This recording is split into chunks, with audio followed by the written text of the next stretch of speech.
Saçağıma dolanımda gül olur, kalan mehr tola varlığı ödümü ay seni çok uygun saya özge bağı görünmedi gözüme özge bağı görünmedi gözüme Açılmadı öyküleşen yürekler Günler aylar yıllar geçti öyküler Geçip var yar sanılacak ömür Yaşayış doğdu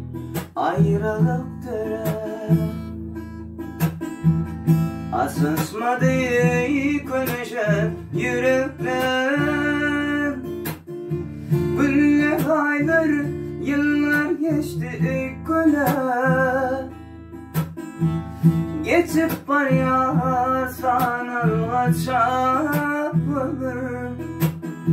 Yaşayış doğdu ayrılık dere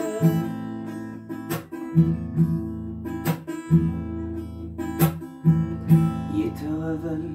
tez olurmuş dediler Özgelere kovunup beri başladım Bilgidikler ocağından soğuşup Başlarım ocağına kışladım Başkalarım kucağına kışladım